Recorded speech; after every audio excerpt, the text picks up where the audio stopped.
Football Then and Now, a fun look at football nostalgia and the modern game intertwined. Join us.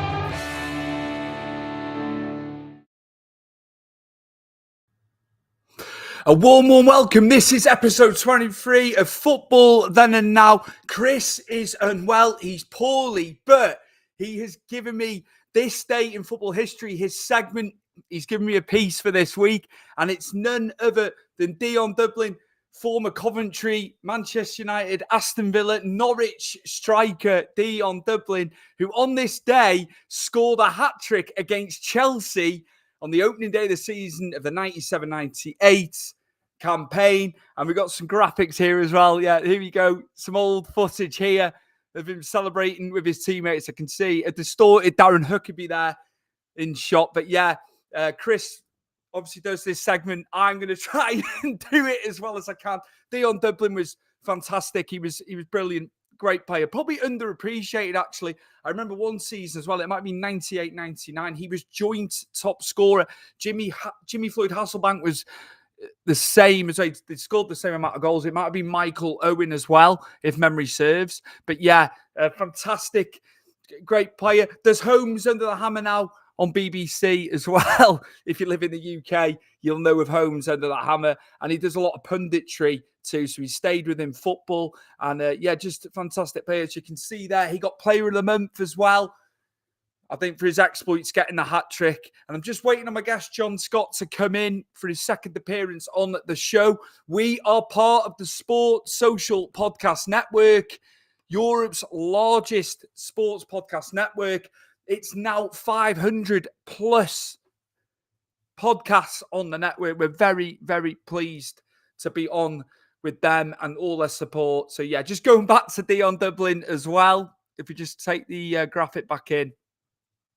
Just crazy because Chelsea went 1-0 up. I think Coventry equalised.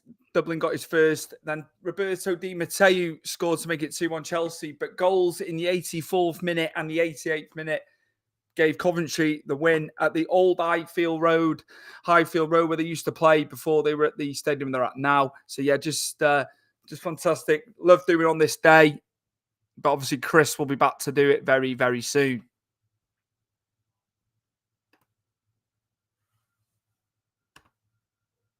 As you can see there as well, Tor Andre Flo restored the lead.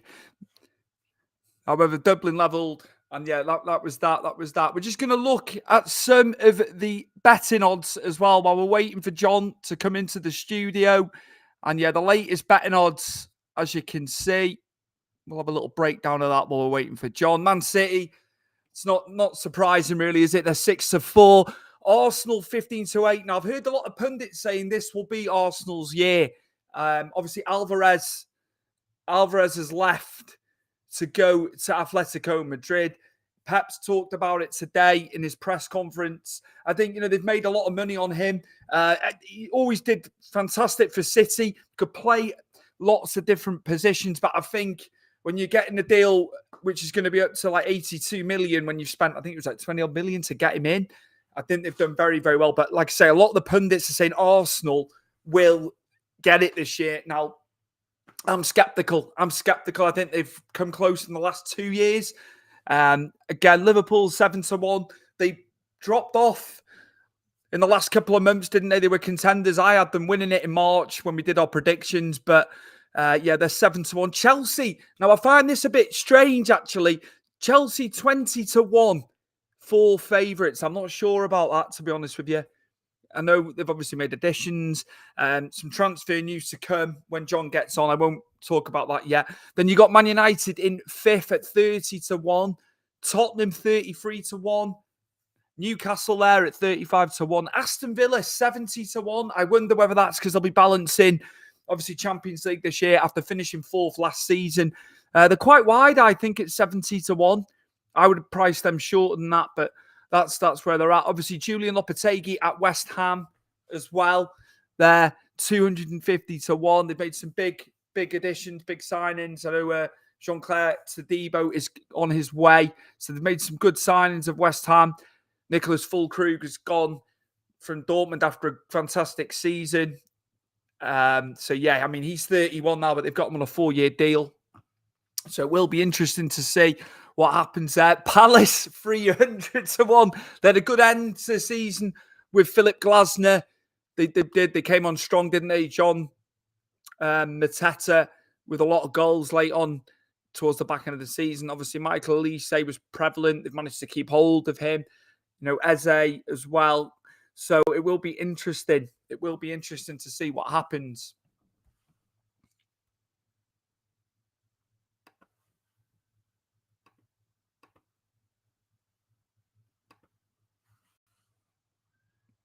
Again, I think with Chelsea, I'm just trying to work out how they are full favourite. I mean, again, they had a good end, didn't they, to the season with Poch. Poch isn't there. I think Maresca, there's a lot of work for him to do. A lot of people are basing it off how they've been in the friendlies and stuff like that. So it's, I don't know. I don't have them fourth, in all honesty. I would say United with the signings. Obviously, Yoro is out for 3 months. They've spent a lot of money on him. Hello, Lewis. Hello. What are your predictions, Lewis? I'm just waiting for John now. John will be with us imminently.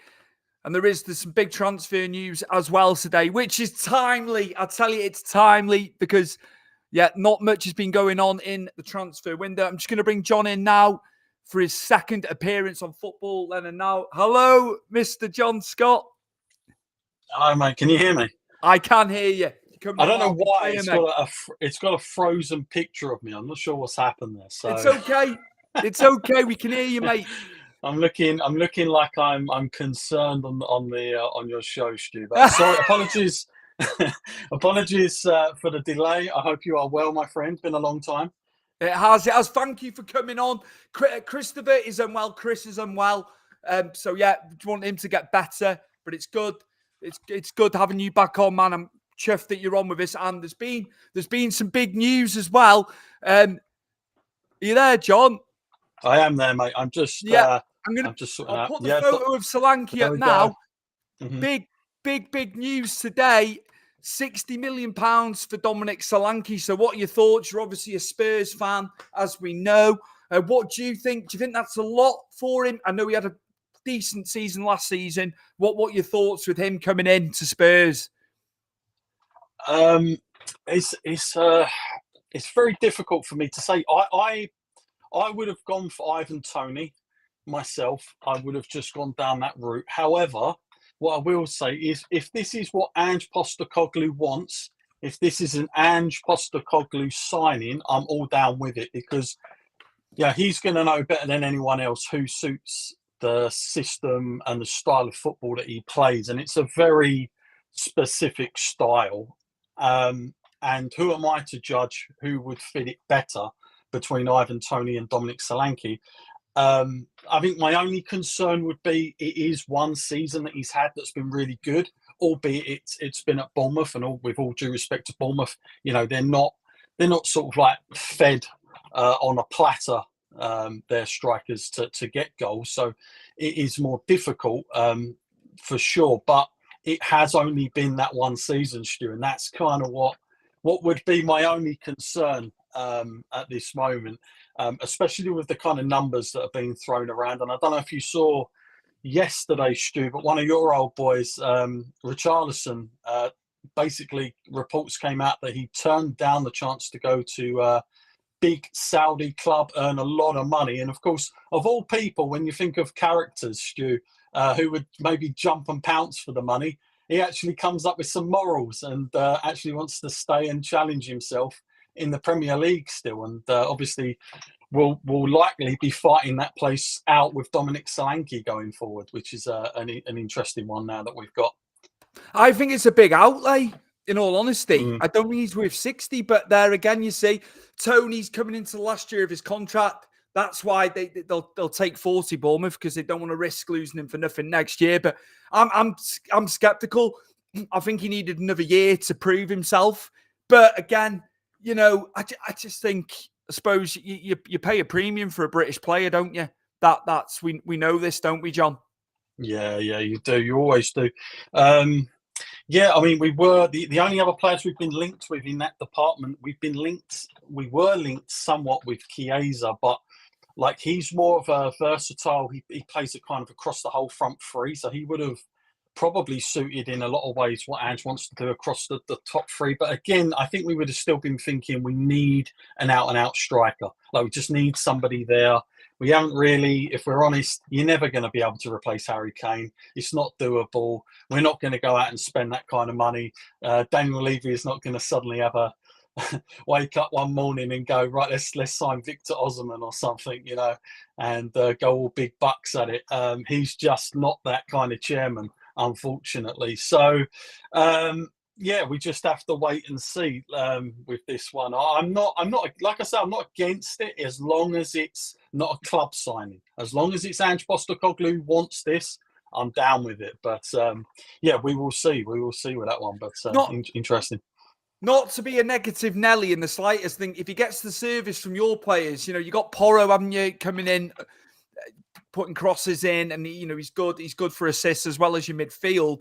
I'm not being negative. If it comes off it'd be fantastic for you guys. It's replacing Kane, isn't it? Those goals. If he can get upwards of 20 goals for you, it's going to be massive, isn't it? And he will get the service. I think it'd be good. Him and Son would be good together potentially as well. So not all negative at all, John. I think he has got it. He has got it in him to if he can carry on what he was doing. I think it could come off for you, couldn't it?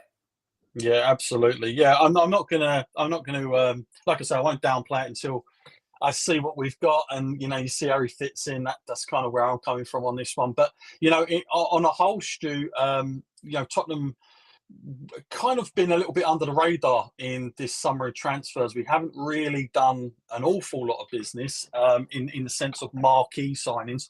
What they have done is they've gone out, they've spent a lot of money on an 18-year-old Archie Gray, who I've watched him many a times in the Championship when I've gone and watched some teams down there, and he has been something else. I mean, he's been playing out of position for Leeds as a right back. Ange put him in as a centre back in a few of our games, and so far, I know they're only friendlies, and I take those friendly games with a bit of a pinch of salt, but I quite like what I'm seeing from him. I think he fits the sort of style of football a little bit more. Definitely more than, say, what Højbjerg was giving us that we've sort of like let go now.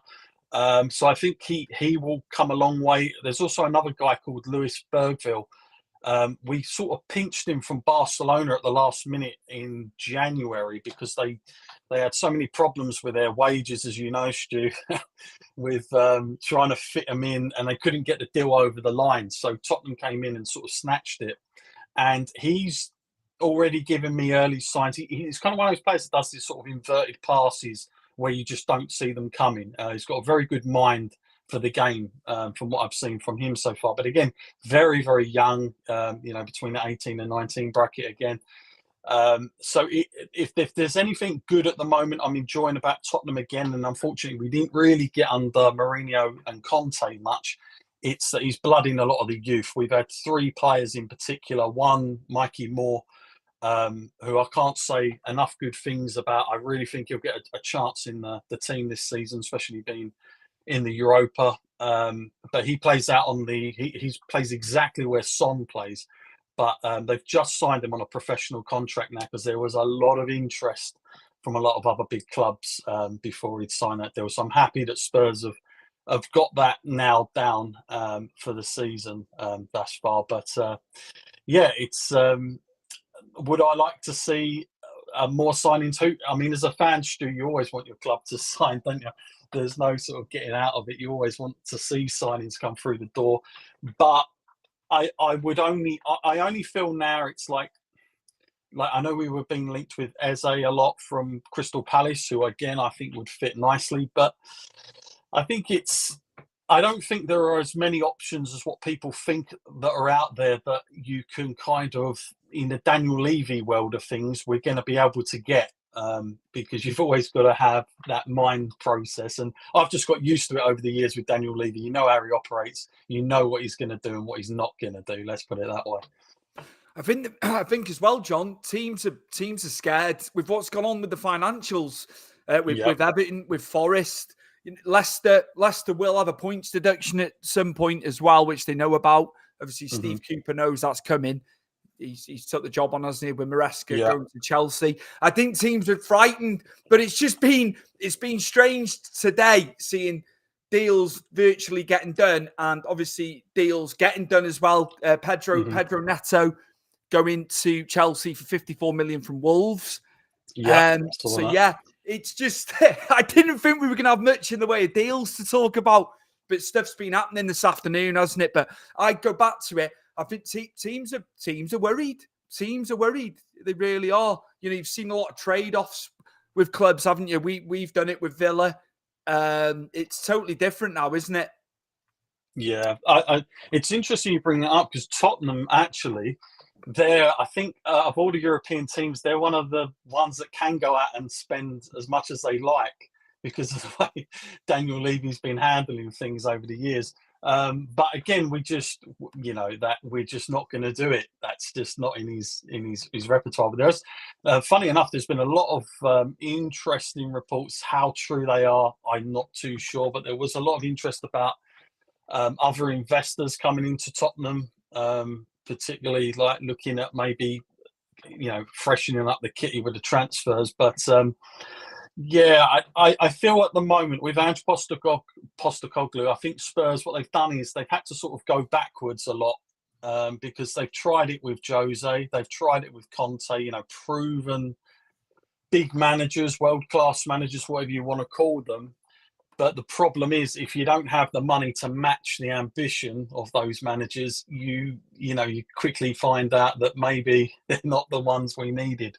And somebody like a Pochettino, who's much more of a long-term project type manager, and it took a long while for him to eventually get where he got with us. But I think that's, if I'm being realistic, that's where Tottenham are and always will be under this current regime. I don't think you can really expect us to, it doesn't matter who comes in as a manager in terms of what they can get out of what they've got at the team. And I think that's part of the problem. The good thing about Ange Postecoglou, and I have enjoyed his football, albeit that I know a lot of people will say, well, he's only got one way of playing. He won't ever change his way of and style. I remember when we played you at the back end of last season, Stuart, at your ground. I think you was there actually. I'm sure you messaged me. But I remember thinking during that game, we were up. I thought, keep it calm, go. Now, if that was Conte, we would have had 10 players at the back to see that game out. But because Ange just plays this way, and he's trying to get that philosophy through to the players, he's just not going to stop, and that's just part of his makeup. I don't think he's not stopped so far. I don't think we're going to expect anything differently. But I do like the idea that I almost feel like he's just, for that first season, he was just sort of laying down those foundations that this is the new style, and it's he's just trying to find out who fits best in with it, so to speak. Van der Ven, I was impressed with in that game at Goodison. He's so strong. He's big. You think he's playing beyond his years. He's so young. People are forgetting. But yeah, I look forward to seeing more of him at the back for you because he was brilliant. And yeah, you had such a quick start. Richarlison was ruthless. I was panicking in that game, but we managed to get a point, didn't we, in the end? But yeah, very, very impressed with Van der Ven for you. I think he's going to be some player for hopefully a number of years for you guys. Hopefully he stays put. Yeah, he's been one of the best signings, I think. I mean, we always were lacking that centre back, and with this high press that Ange plays, you need somebody that fast. We certainly noticed when he got injured a lot of last season that we got caught out quite a bit at the back where we didn't have him because the high line is just such a big part of Ange Postecoglou's way of playing, and you've got to have somebody like Van der Ven that can, get back and make those tackles because that's, just part and parcel of the game at the moment for him. We've got a comment from Lewis as well. Lewis Young, who we both know very well. Yes, yep. He's saying Man United are going to win the league. Well, Lewis, I've had a few of them ones. I think you're going to need a few signings, and with obviously Euro being out for 3 months, I think there was going to be a lot put on him, wasn't there? He's still very young, but they were looking forward to having him at centre back. But I like your optimism. I wouldn't look past them getting into the top four. I've got to be honest, but it's make or break, isn't it, for Ten Hag this season?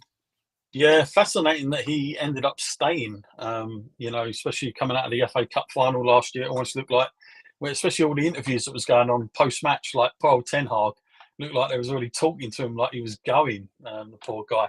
But he's there. How long he lasts, I don't know. I obviously they're going through a huge rebuild of just everything, especially in the off the pitch as well as on. So yeah, whether he's going to be the guy, I believe he can be the guy to put them back into the Champions League. Whether he's going to be the guy that brings them back to championships again is another question. But they're really unfortunate with their injuries, especially when they sign these players, aren't they? Dean Mitchell as well, who we know very well. Yeah, as our Dino, because he's watching us on YouTube on his channel there. Have a great season, fellas. Yeah, I'll tell you what, John and Dean. I can't go through another season down the bottom. I can't. That'll be 4 years, John. I've been at wit's end, as you know, for the last 3 seasons. I can imagine. And Chris, the same. I think we can get. I think we can get into the top half. I think Dyche will get us. I'd love a top 10 if we can just get in the top half. I know it's stacked in there, but I just John. It's hard going. You know what? I was trying to think actually. You just mentioning how like it is for the last 4 seasons has got to be terrible. In the only time I remember being a Spurs fan where we really were up against it, I'd have to go back to Christian Gross in the 90s. He nearly got us relegated, and we had to bring Jurgen Klinsmann back from Sampdoria for 4 games, and he saved us. He scored, I think it was 6 goals. And I remember if he kept Spurs up, Alan Sugar would have paid him, I think, near $500,000 to Jurgen Klinsmann, and then he left. But I remember, honestly, Stu, I remember thinking, crikey, this team's now going to be back then, obviously, Division 1. But I was thinking, what's this going to look like? What's my life going to be like? Where am I going to be able to watch them? No more match of the day, etc., etc. But fortunately, Spurs, for the most part, have always been a mid-table team in my time, anyway. And we've always been in and around that. But yeah, I can't imagine what it's like at the moment for you guys, especially with Stu, the off-the-pitch stuff that is kind of somewhat out of your control. I mean, it's just that's got to be even more harder. It's one thing to not be doing well on the pitch, but when you're you've got these points deductions that are not really the fault of anything on the pitch, that's got to be tough to take. I think the thing is, John, it's like they've said, I've been listening, as you know, I listen to TalkSport. Darren McAntony, obviously Peter Brazone has been on. I like him, yeah. And he said someone will buy Everton. He said it's too big an opportunity. They're waiting the loan that we had from 777 to keep it going. Obviously, they folded as a company, so they're waiting for it all to go through the courts. So, like he said, someone will buy them. It's the stadium. It's everything, isn't it? That's what's going to appeal. I'm not worried too much. And we've spent. He's added to the midfield. He has actually added players in. I know they're going to take time to bed in, but I'm a lot more positive than I have been. I think we've got a lot more in midfield. The striker seems to be a sticking point. A lot of people online are saying Calvert-Lewin isn't up to it. I beg to differ. I know he had a bit of a spate where he didn't score, but when we did hit form, over those 4 months in the season when we were very good, he scored a lot of goals. But again, there's talk that he's not going to sign a deal, but they're going to want money for him. So I think I wouldn't put it on DCL. A lot of people say, no, he's disinterested. He doesn't want to be there. But that's fans saying it. That's not. We don't know that as a matter of fact. Yeah, absolutely. I mean, like you say, the stadium, you've got that in obviously going on, and that's going to be a massive coup for whoever does get in the club. As we found that at Tottenham, there's a lot of side hustle in having a stadium that not only generates money through football, but other means. I mean, the amount of concerts they're there. In fact, Tottenham have just won a a thing with the council now that they can put on. I think it's up to 32 non-football events now a year from 12 that they had. So that's going to bring in even more money with the boxing and other stuff that they have there, which, you know, in this day and age with everything being so commercial as it is, you kind of need it. That's the thing. But yeah, I mean, for you, Stu, you must be hoping that, like, with that stadium coming, you don't want to be playing in it, you know, in the Championship. Essentially, you want to still be in the Premier League, and This is it. that's yeah. They reckon Friedkin could come back in yet. He's just waiting for it all to go through the courts about that 200 million that we were obviously, you know, to help with our finances that 777 paid to Mashiri. Right. That was the sticking point, but that's going through the process now. So he could still come back in. There's another couple of parties allegedly as well. I mean, you know, call it what you want, isn't it? We read all sorts online about our clubs, don't we? But allegedly there is two other parties. So hopefully, fingers crossed. I've got to tip my hat to Dice, John. I've got to tip my hat to him. The amount of pressure, and he did. I tell you, October to December, some of the results were just absolutely brilliant. Then we dipped for about 3 months, and it was looking bad. But he managed to claw it back in April and May, where we had a real tough run in. So he did fantastic. Like, you know, we beat Forest, we beat Liverpool, didn't we? We had that tonking by Chelsea, which everyone's like, here we go. They might slip back in, but we've managed to stay up. And for you, Stu, where is a realistic, you know, with your head over heart, I guess, where would you expect this season? I think if you can get 12 or upwards, 12 or upwards, obviously I want 10th as a you know, ideally, but somewhere around the 12, 11th or 12th wouldn't be wouldn't be a disaster in my mind. And I think the players he's signing, that he's getting the players that he wants now as well. And, you know, we've still got the ones that were there last season that you know, playing well. There's talk of Calvin Phillips coming on loan. Obviously, it didn't go very well from at West Ham, did it? And I think the problem is a lot of people saying, well, he has a lot of injuries. But if we get him on a loan deal, if it's true what's been reported in the press, I'd have Calvin Phillips, because I think Dyche can get him playing. There's no question about that, John. No, he'd be the perfect manager for him. And with a loan, it's kind of, you're sort of covered as well. It's a bit of insurance there. That's the same with Harrison. The same with Harrison. They've managed to loan him again. You know, everyone's saying, oh, not enough goals, not enough assists, but my God, 110% every game. He was unplayable in the derby. It's what you know what fans are like, John. You know what fans are like. They start on certain players, but I like Harrison. You know, he's an Everton type of player. So you know, it's fingers crossed, but it's never easy in the Premier League, as we know. No, absolutely not. And I mean, who are you down for this season, Stu? In terms of predictions, early predictions, you still thinking it's a 2-horse race between City and Arsenal, or do you think that Liverpool, even with their new manager just coming in, how quickly he'll be able to get them going? I'm not sure. They've had a good pre-season though, from what I've seen. What are you thinking? You still think it's pretty much City? Slot isn't doing too much adjusting, is he? Do you know what I mean? From speaking to a couple of people that go to a lot of those pre-season games that they play, they were saying that the difference is that he's not having them run as much as Klopp would.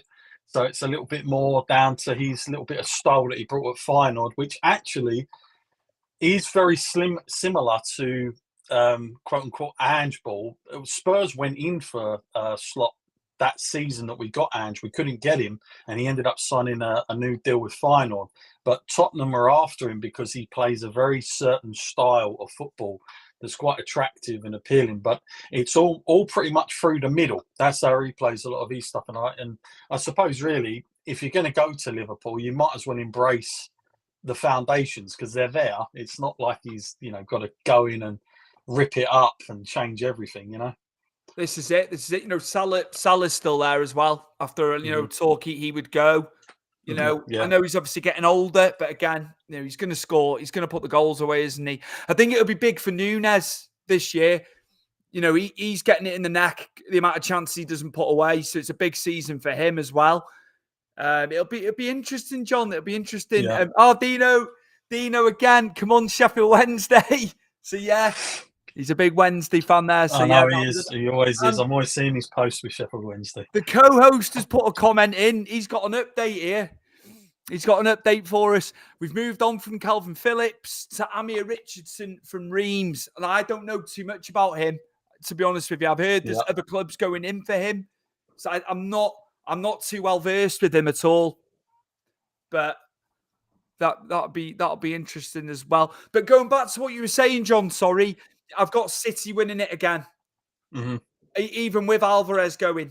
KDB's obviously stayed, hasn't he, after all the speculation that he was going to go to Saudi Arabia. I can't look past City. I don't know how you feel on that. I don't think Arsenal have had 2 bites of the cherry, come very close, and they've not been able to do it. It's going to be... I can't look past City. I went for Liverpool when we were doing the show in March, and then they fell off a cliff, didn't they? Their form just nosedived. Mm-hmm. I had Liverpool doing it. On the current form, they were flying, and it just came away, didn't it? But who do you think? Who would you go for? I think City again, and I hate to say it, but I think Arsenal will be their closest match again this season. I think it might take a little bit longer for Liverpool to get up and running than what people think, but they'll be there for sure. But I think Arsenal, again, a close second. The issue is with Arsenal, and I'm not just saying this obviously being a Spurs fan and enjoying the misery of them not winning it, obviously, but the key is that how many times do you go up against Man City? And for Arteta, every year that happens, that they finish a close second, very, very difficult to get that motivation levels up again, to go again and again and again. Now, last year they had that big signing, which I think, to credit to them, they went out, they spent the money. People said, some people said it was too much, this, that, and the other. But for me, it made the difference. It improved them a lot. And, they came second still, but gave it a lot better, I thought. I think they looked a lot more easier on the eye and a lot more comfortable. And their games against City, they kind of matched them better. I felt like they weren't sort of second best all the way over the pitch. But this season, I think it's going to be more trickier for them because, again, it's like, how can you keep motivating them to do it? Now, fortunately with Klopp, he did get one in there, Stu. Like they finished, par with them one time, and it was 1 point, but he kept it going and going and going. And they made it there. Some interesting odds there you've just put up there, Stu, as well. Just looking at that now with you, and I think it's pretty much going on what we're saying there, really. Surely, Ange is going to be looking like he's going to want that 4th spot, isn't he? I mean, Villa's form. I think when they were trying to balance the Conference League, I thought at one point I was like, Tottenham might pinch this 4th, but Villa managed to hang on.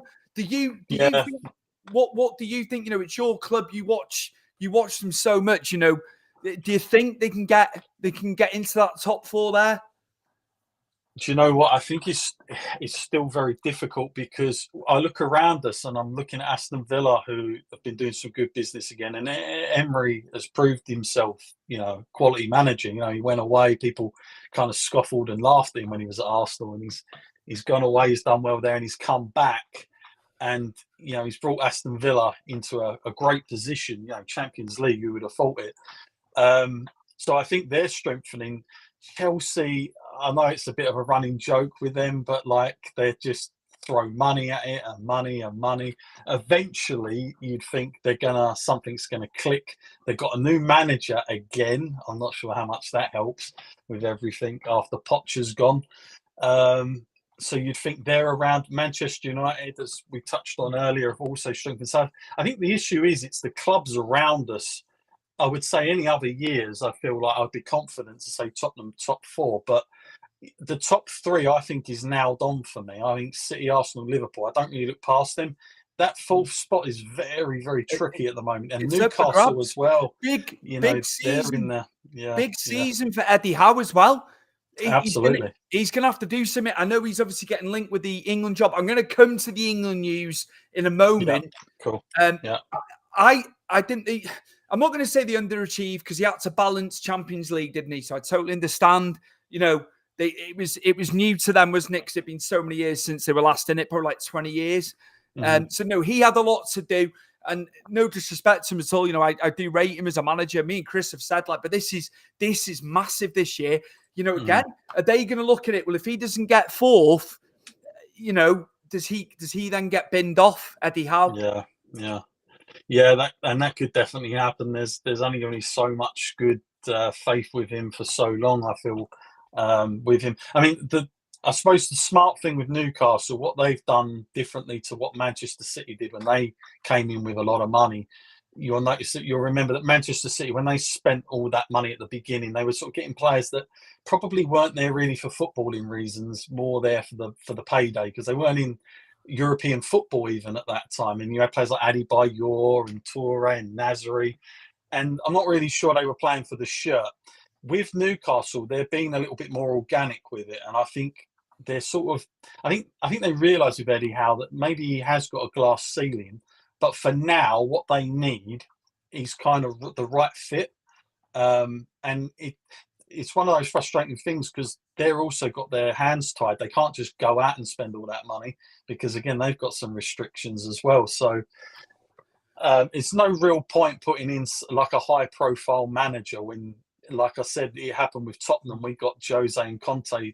Nothing changed because they weren't going to go out and spend that sort of cash at the moment, I think also, just I'm looking further down there, there's two teams there in Europa contention. Now, Philip Glasner obviously came in more latterly. I tell you what, Mateta scored a lot of goals for him, didn't he? Eze, Elise were playing some really good stuff. So I would say that they're in contention for Europa place, aren't they? But again, West Ham, Lopetegui now in charge there. They're making signings, aren't they? So, a lot of signings, yeah. It'll be interesting to see how they both get on as well, won't it, John? Yeah, absolutely. And I feel for Palace because, they're always on the brink of something, all right, and then someone comes in and swoops the players. I did read somewhere that Zaha was possibly in line, that he'd welcome a move back from Turkey at the moment to come back to them. Whether that's on the cards, I don't know. But it's almost like every time they get a bit of momentum, the season after, someone just comes in and pinches their players. They are in a good position, at least, with their players. I do think they'll get the right money for them, at least. I don't think it's like back in the day, Stu, where, Everton and Tottenham mid-table, in comes Man United and Arsenal or whoever, just nick your best players for very little money back then. I feel like nowadays teams are a lot more wiser to it, and they do better with their contracts and release clauses and whatnot. So I feel like they get better value for their players. But I think in terms of growth, it's always like, one step forward, two steps back, for them. I can't. Do you know what, John? I'm really looking forward to it. And again, the promoted sides as well. Yeah, Luton last year, they gave it a bloody good go, didn't they? Just kind of fell short in the end. But I tell you what, with limited resources, we've seen it, haven't we? With Bournemouth staying up, they've done it. They've done it on a tight budget, haven't they? They really have. So it'd be interesting to see. Obviously, Leicester, a lot of them players know the league, don't they? They've been in there. It'd be interesting to see how they get on. Southampton back up as well. I know they haven't really done a great deal in terms of spending. So it'd be interesting to see if those two can stay up. Yeah, absolutely. And I mean, for clubs like Bournemouth now, he was saying Luton, that have just gone down. I think for them, with that parachute payment, will probably help them now in the long run. It's an odd thing sometimes, but if you think back to the days of when Norwich used to come up, go down, come up, go down, and how much probably money they were generating through that was insane. But it's sometimes how it works with football in that area. At times, it's an odd thing, but it'll be fascinating to see. But it's so difficult to keep in the Premier League, I will say. I mean, like you just hinted on, you look at Bournemouth now becoming a much more established team in the Premier League, and they've had to really work for it, but they've they've done incredibly well. I remember thinking when they first come up, it was a bit of a joke, and what they were going to do it, but they've somehow done it, and they haven't exactly gone out and spent a fortune to do it. They've been very clever. They've got, and I'm a big fan of with them is Kluivert's son, Justin Kluivert. I've been very, very impressed with him last season. I thought he was an excellent signing for them. Lot of low moves and moves. He's been at a lot of clubs, but again, he stepped up. There was goals, there was assists. So I'm with you. He was at Roma, wasn't he? It was one of them. He was starting to amass clubs. So I think hopefully for them they can keep him and he stays put. But then it'll be the replacement. Who's going to replace Solanke? That if he does go to Spurs, as it's looking likely, I just wonder where the goals are going to come from then for them. Yeah, it'll be hard. Semenyo, I know he waded in with a few goals, didn't he? But I think they're going to have to go in the market for somebody. But it will be interesting. I'm just going to change topic. There was a lot of talk. There was a lot of talk about this. Lee Carsley, obviously getting the interim job. I've heard a lot of people saying, he won't get it permanently, but he's done a fantastic job with the under-21s. What do you think? Obviously, he's in charge for the 2 Nations League matches. What do you think? What's they said the same thing about Southgate. Yeah. He came in, and he was there for God knows how long. I mean, I'm not surprised. I think this was always going to happen for those friendly games anyway. It's what the FA do every time. They always go for that. Whoever's the manager of the under-21s can take that over. So I'm not surprised that's happened. I'm more interested, and I suppose I don't know whether I trust the FA. Let's put it that way, to get the right person in for England. I never really do. I always feel, Stu, for me with England, they tend to go, and this has happened way back in history. All the way back to Cloughy days, but they tend to go for somebody who's more, fits the candidate of being a good speaker, the right person for PR, doesn't talk out of turn, and kind of, I almost feel like they probably go for something similar if they can. I don't suspect, I know a lot of people have been saying, well, why don't they just go out and get Klopp? That's not going to happen. And I'm not saying, even if they did, I'd be shocked why Klopp would want that, to be perfectly honest with you. I think when he says he wants a break, he means it. I don't think that means, coming back with England. I think for Klopp, it would be Germany for me. I don't really think he would favour that. It doesn't necessarily mean because you've done well in club management that it translates over to being an international manager. That's no disrespect to Klopp. My God, has he got credentials? Yeah. But it's a total different way of managing. Absolutely. I can only really see Klopp going to Germany as national manager, or taking, it'd be another big European club that he would take on.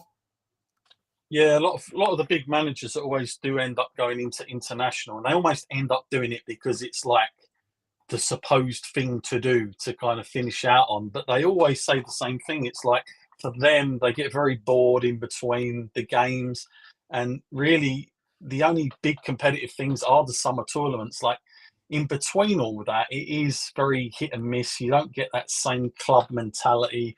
It's much harder to coach. I mean, let's be fair. Most of the England players, they're being coached by their clubs. They're not going to England and learning anything, off the cuff differently. So I almost feel like international football is kind of, especially for England, in the Premier League, our clubs and everything like that is much more advanced now than what international England is. It used to be the other way round, I feel, but I would say a lot of players go to the England squad now when they get selected and are probably like, well, I've got Pep Guardiola managing me, like anything's going to be secondary to a lot of these players. But who they go for is the sort of $1 million question. Eddie Howe obviously has been tipped for most people to be the odds-on favourite. Now, people will say, will he go? Will he not? I personally think he would go, just because it's kind of interesting what you said earlier, Stu, that if this season doesn't work out for him, then he's probably going to be binned off, and that's it. And the interesting thing with managers, Stu, is you think back a couple of years ago, Graham Potter, he was the hottest thing with Brighton, and I'm sure if he was with Brighton now and had been achieving what he'd been achieving then, his name would be at the forefront right now. But football is a very fickle thing sometimes. Like it only takes a couple of bad moves and 6 months or whatever at a team, and you are sort of yesterday's news. So for Eddie Howe, he's probably thinking, well, am I ever going to get that opportunity again? And for where he is in his career, you'd probably have to say yes in many ways, because even though I think there is a big project going on at Newcastle, I think a lot of the people that were supporting him, that are bringing him into the club, like Amanda, I forget her name now, but she was quite influential in bringing him in. She's gone now. So, you kind of wonder, does he have the allies there anyway? Who else in your mind, Stu, if you could, if someone said, right, we can go after anybody and we'll just chuck, as much huge money at him, what sort of manager would you go for? As much as I downplayed Klopp, I said about 3-4 weeks ago, maybe now, when we were talking about this, obviously when Southgate stepped down, I tell you what, it was hell of a quick him stepping down as well. I know it was going to happen, but I just didn't expect it to happen so soon. But then again, he's probably thinking, I'm not going to stick around. We've come out the tournament. We haven't won it. Do you know what? He gets slated, but look how many finals he's been to, semi-finals. They want expansive football. That I think the problem was, Southgate, it was too defensive minded. But they've got to get that balance. Whoever comes in, would Pep take it? I keep hearing Pep's name getting bandied around. He's only going to do this season with City. I don't know how much truth's in that. Pep would be amazing, but again, is he going to want to take the England job? I'm sure he wants those rumours speculated. I mean, his contract will be a lot more nicer at City if he signs it. If he's got a few other teams going around for him, but personally, I think with international football, Stuart, I don't think you necessarily need this huge tactician, this whatever. I think it's more about having somebody. It's kind of interesting. Like, you look at Ange Postecoglou, he started with Australia. It's kind of where he's made his name in international football and stuff like that. But he spoke about a lot is that it's just kind of motivating them. It's putting your arm around them and just getting the best out of what you can for those 2-3 weeks. And that is literally all you've got. So I don't think we really have to. I don't think you have to go too crazy detailed on what the philosophy is, what style of football and brand. Again, as fans now, it's interesting. It's not enough to win games. It's like, we've got to win it with a style. You've got to win it because we're all used to seeing what we see in, week out, at our Premier League clubs. We're thinking, why are we not seeing that with England? That's the hardest thing. How apt is it that Carsley's first game, obviously he was born in Birmingham, wasn't he? But he played for Republic of Ireland. How apt is that his first game in charge as interim manager is Republic of Ireland? It's, I've heard people slagging him off because he played for Republic of Ireland, but it's like, hold on a minute. He's been it doesn't matter. He's been under 21 manager for how long, John? What a load! Well, we've already had Sven and Capello, so I think we're past that. Surely. Yeah, it's like, you know what I mean. Like, the blokes from Birmingham, and Chris said he'd like Carsley to come in, to take it, not just to be interim, but he'd like him. He'd like him to be permanent. But this could be his interview, couldn't it? These first games. It's a perfect platform to go out and showcase what you can do. I mean, imagine if he goes out. I mean, if I was him, I'd be thinking, right, I'm going to turn this on its head. I'm going to really try and, let them have the reins off. Just go for it. I mean, what's he got to lose? He hasn't got anything to lose at this point. So he could, if he really wants to, he could go out and proper make a statement, win, lose or draw. Just in sort of having a bit of balls and just going all out for it in an odd way, because it would be easy now for a manager to come in and change what we've seen, because Southgate was very, shall we say, cautious a lot of the times. I don't think it would take too much for a manager to go, right, actually just go out and just go for it. Just show me what you've got for 90 minutes. Not too bothered about patterns of play and all the rest of it. Just show me what you. And for those games he's got, he can afford to do it because like I say, he's got nothing to lose at this point. So this is it, and he does like playing attractive, nice football with the under-21s. So the England fans don't want defensive football. I think it's going to be totally different. You just wonder what he will change and stuff that it will keep. I tell you what, John. I was beside myself when Branthwaite didn't get picked. I slated Mark Gay getting picked, but I tell you what a tournament Mark Gay had. And I'll hold my hands up. I said I can't believe Jared's not going ahead of him. But Mark Gay, I've got to be fair, his stock has risen, hasn't it? I know Newcastle are looking at him. But I would have still taken Braithwaite ahead of other players though, like Dunk and the guy that we never saw much of from Leicester. Like, I still think there was a place for him. Like, he had a brilliant season for me. Like, I just think as a backup, because you never know, Stones and Gay could have got injured. But yeah, I mean, Gay was one of the shining moments of the tournament for England. It was, there weren't many of them, but he actually came in and did a good job, a solid job. And he's obviously stock's gone up now as we're seeing. I was eating humble pie, let me tell you. I'll say if I've said something like, I was like, why is he going? No disrespect. Like he had a good season at Palace. He had a good season at Palace. I remember him coming through at Chelsea. Chelsea are probably looking at it now. They could have bloody kept hold of him, but you could say the same about Tomori. Tomori's gone elsewhere, and he's another one. I'm always shocked that he's never in. What value to you is Jared Branthwaite? Now, we were asking for like upwards of 60 million. As fans, we're saying, well, he's worth more. United would not budge. What price tag would you put on Jared Branthwaite? Obviously, I think. What's his contract length at the moment? Have they got? I think we signed on. I think Chris might correct me. He did sign last season.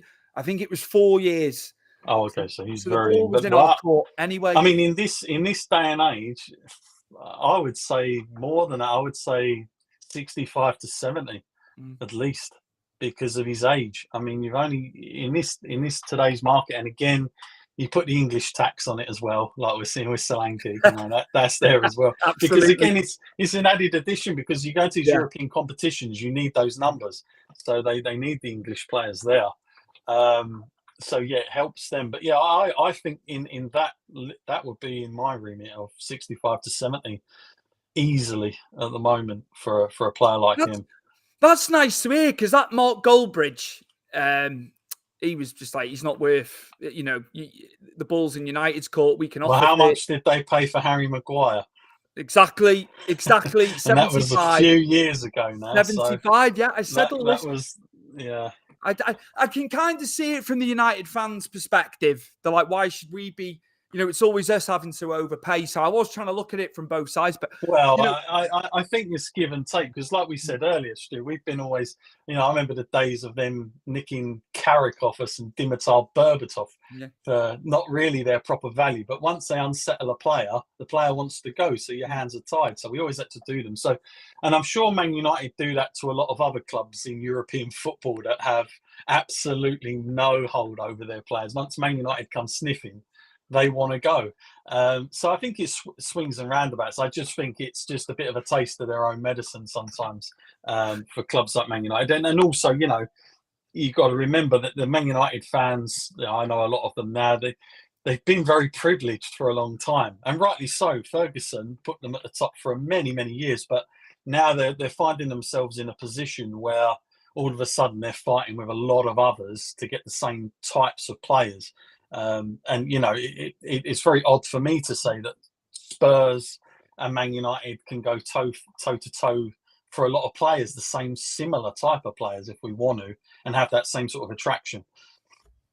As Chris says, I was correct. 4 years this deal was. If Max Kilman goes for 40 million, Jared is worth 80 to 90. So Chris is going higher again. Yeah. Chris wants the optimum amount, which I don't blame him for. The thing is, John. Daniel Levy there. The thing is, John, we as soon as Amadou and Arno went for 50, we balanced what we needed to balance. So the ball was in our No, court that again. was a nice sale, yeah. You know, Well, I mean, I don't know if you saw the article a couple of days ago, but made me chuckle. Romero, the Spurs defender, I've never been massively high on him, but Real Madrid had been sniffing around him a lot, and reports had come in that they'd asked Tottenham how much they'd want, 150 million, and they left it at that because they knew Daniel Levy. That means he's not going to go lower. Guy's literally going to be that, like Harry Kane last year, on a 1-year contract going to Bayern Munich for as much as he did. So, no, I think you're in, and also, you know, I think it's unsettling. Man United probably feel like Everton need to sell because of the current situation you're in. So they're probably just trying to, you know, see how much they can wingle out of it a little bit as well, I feel. We've done a good bit of business getting that O'Brien in as well from Lyon. Yeah. You know, I really think, you know, he's 6'6", he's massive. He's looked very sharp in pre-season. He's had a couple of goals. You know, he's going to be a problem in the box. I think he was the second highest scorer for Lyon. And, you know, Lyon was struggling. They were down the bottom, weren't they? They managed to get up to 6th in the end. I think we've done a good bit of business now. He's coming in for, I think it was 15 million. You know, so we have managed to strengthen. I think people are after, our rabid fan base are after a striker. But I think he's helped the defence and midfield. I think he has strengthened, in fairness to Dyche and Thelwell, our director of football, you know, because they've left Thelwell to do his job. Other directors of football, like Marcel Brands, they were, you know, hounded by the board, do this, do that. Whereas Thelwell's been left to go and get the players, you know. So we've got, I think we have strengthened, but I think some of the fans think we're a bit threadbare in attack still. And Chimiti's injured now. It's a big season. It's a big season for Beto, John. But, you know, you can't just keep giving that lad 10, 15 minutes. You know, he's not had enough football in his defence. He needs more games. We need to give him a proper chance this season before we start saying, you know, he's got to go. Before we go off the subject of Everton, Stuart, something that you and I share between Tottenham. What is the latest, can I ask, with Dele Alli at the moment? What's the situation there? Because I know for a short spurt he was back at Tottenham doing a bit of training there, getting his fitness up through the Euros, and he was doing a lot of posts and social media, which was good to see. Like I was pleased. But are Everton, is he still with Everton? He was training with us, wasn't he? Yeah, and then there was no fee to be paid. I think because of the length of time he's been with us. Obviously, it was that 10 million hanging over us, wasn't it? If he played a certain amount of games, we were going to have to pay you. That's not a thing anymore. I just don't think it's going to happen for him, John. Unfortunately, because I think, you know, a lot of the Everton fans wanted him to turn it around, but I just think it's not physically. It's all the mental trauma, isn't it? He's been through so much, that lad. I wanted him to turn it around and become, you know, a player for us and that, but I think just too much. Oh, there you go, Chris again. Dele. Perfect timing. In first team training today is Dele. Yeah, I hope he gets like just one more last opportunity at least. That's all. I know there was that thing over the 10 million thing, which was a bit of a pain because that did not help things for anybody. But I'm hoping that, you know, again, like you talk about Sean Dyche, I'm sure if there's any one guy that could, you know, get behind him and give him that support, it'd be someone like him. But it'd just be a great story. I'm not saying, you know, I know you mentioned about, you know, he had big aspirations for England, but I think just seeing him have a, you know, even back just playing Premier League football would be enough for me, you know, like, because I say it's a lot, but like of all the players I saw at Tottenham, when we first got him from MK Dons, mate, I'd never seen anything quite like Dele Alli, like in terms of just actually taking players on, doing all the tricks around them. And he came in as a defensive midfielder at that time, and Pochettino sort of turned him into a more attacking player, where he was almost like sort of sidekick to Harry Kane for a few years before Son. And them two together were amazing. And you just thought sky is the limit with this guy. So I know he's definitely got the talent. It's just getting that back. I would love to see him, you know, turn it around for himself, you know. So I was interested to see. He's only 28, because he broke Yeah. in so young at MK Dons and he was playing so young.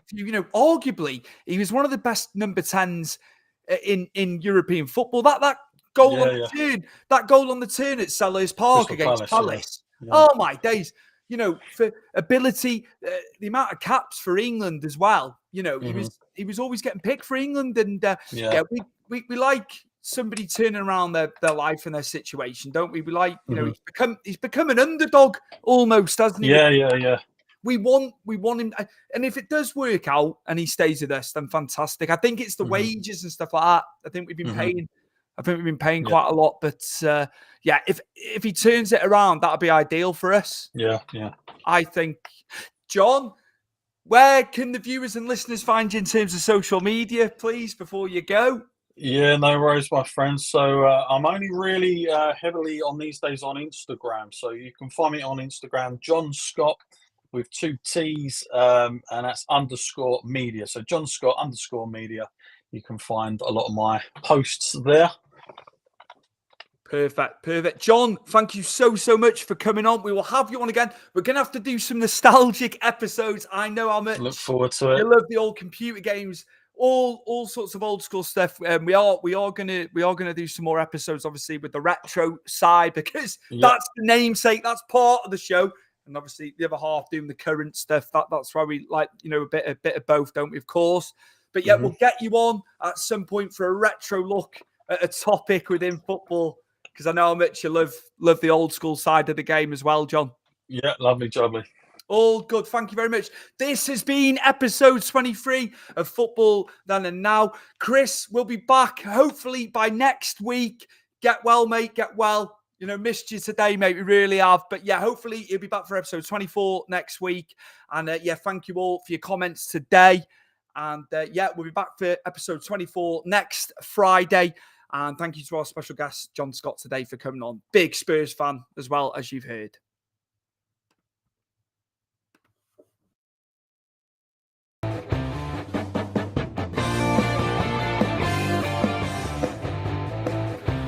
Football Then and Now, a fun look at football nostalgia and the modern game intertwined. Join us.